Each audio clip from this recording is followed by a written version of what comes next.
గడ్డ మీద నేను చదువు అనేది నేర్చుకున్నా, కానీ నాలో ఆత్మజ్ఞానం ఉందని చెప్పి మన గురువు గారు నాకు చెప్పడం నేర్పించిన వాటి ఆ తండ్రి నేను ఆత్మపూర్వక బ్రహ్మం తెలుసుకుంటా. ఎప్పుడైతే నేను చదివింది 10వ క్లాసే, కానీ అందరు నన్ను ముద్దు అనేవాళ్ళు, కానీ లేదు నో టెన్షన్ నో ప్రాబ్లం అంటుంటే ఎప్పుడు. అంటే అక్కడ ఆ ముద్దు అయితే ఇక్కడ ఆత్మజ్ఞానాన్ని ఎవరు పంచుతున్నారు? ఎవరు మళ్ళీ మనకు ఒక చదువేనా ఉండేది? చదువు, ఆటలు, పాటలు, పనులు, ధ్యానం, కళలు ఇవన్నీ కూడా ఉన్నాయి కదా. మరి ధ్యానం చేస్తే ఆమె ఏదో ధ్యాన ప్రచారం చేస్తుంది, ఆమెమో ఎక్కడో పోతుంది అనుకుంటాం చాలా మంది. కానీ ఎంతో మందిని ఇలాంటి విద్యార్థులు నేను మేలుకొల్పడానికి ఈ మానవ జన్మ తీసుకున్నాను చెప్పి ఈ ఊరికి కూడా నేను మళ్ళీ ఆత్మపూర్వక ప్రేమ తెలుసుకుంటున్నా. అంటే మొక్కై వంగని బానే వంగుదని అన్నారు కదా, తెలుసుకునేది ఇది తెలుసు అందరి పదము. చిన్న మొక్కలు నాటినారు ప్లేస్లో మీరు, మరి ఈ మొక్కల్ని ఎంత పెద్దగా చల్లటి నీడని ఇస్తున్నా లేదా? మరి మనము జంతువులు చంపుతున్నామా లేదా? ఇక్కడ ఎంతమంది నాన్ వెజ్ తింటున్నారు? పర్వాలేదు, హ్యాపీ ఎత్తండి, నో టెన్షన్. అన్నిటికీ ఇక్కడ మేమేమి మార్పులేము, మీకు ఏమేది చేయము, ఓపెన్గా చెప్పేసుకోండి. ఓకే, థ్యాంక్ యూ అందరికీ. మళ్ళీ చెప్పించండి. ఎందుకంటే మనము ఈ భూమి ఎలా ఉందో మన లోపల ఉండే ఈ శరీర భాగాలు కూడా భూమి, ఆకాశము, వాయువు, గాలి, అగ్ని అన్నీ మనలో కూడా ఉన్నాయి కదా. ఉన్నాయి లేదా? పొట్టలా తింటున్నప్పుడు ఇష్టం లేని తిండి తిన్నప్పుడు మీ పొట్ట ఎలా ఉంటుంది? హ్యాపీగా ఉంటుందా? ఎలా ఉంటుంది? మరి ఇక్కడ ఒక భూమి ఇచ్చినారు మీ సార్ వాళ్ళు, ఎంత మంచిగా ఎంత అద్భుతంగా ఈ స్కూల్ని తీర్చిదిద్దుతున్నారు. మరి మీరు ఈ స్కూల్లో చెత్త వేస్తే ఎవరికి బాధ? మనకి కదా. మరి మన శరీర భాగాలు కూడా ఈ పొట్ట అనేది ఒక భూమి. మరి దీంట్లో మనం తిండి ఎలా పంపిస్తున్నాము? శుద్ధ సాత్విక ఆహారాన్ని మనము పంపించాల. మరి మనం తినే ఆహారం ఎలాంటిది? యోగులు తినే ఆహారం ఎలాంటిది?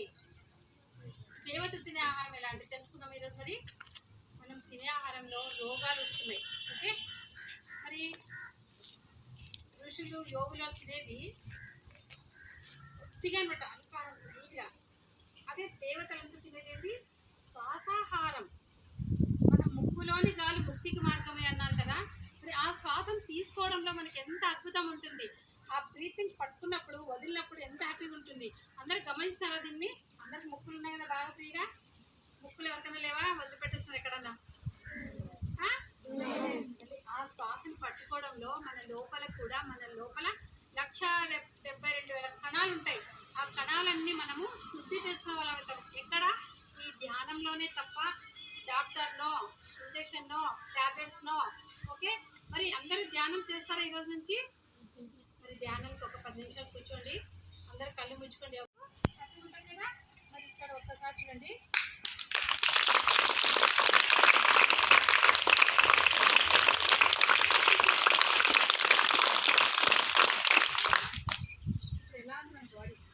जगत की अहिंसा, जगत की ज्ञान, जगत की पिरामिड, जगत की ब्रह्मर्षि पितामह पत्रिजी गारी की शाकाहार, जगत की शाकाहार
నాకే ఇంకా నా పరిస్థితి నేను అదే అనుకుంటున్నా. జీవితం అంటే ఇంకా ఊళ్ళో సేవ చేయడమే జరుగుతుంది అనిపిస్తుంది అందరికీ.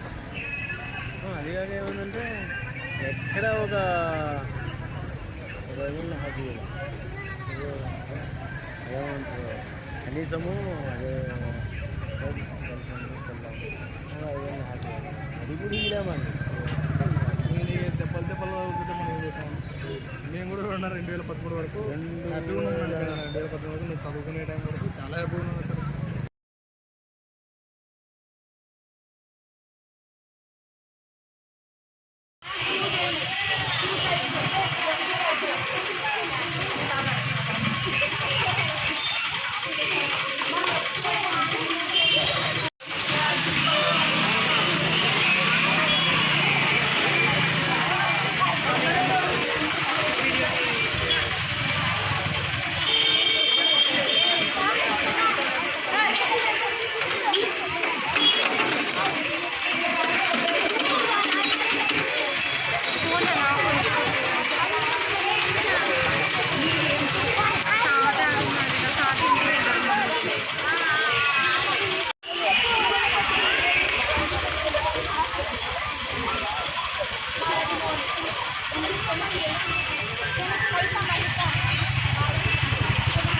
Thank you.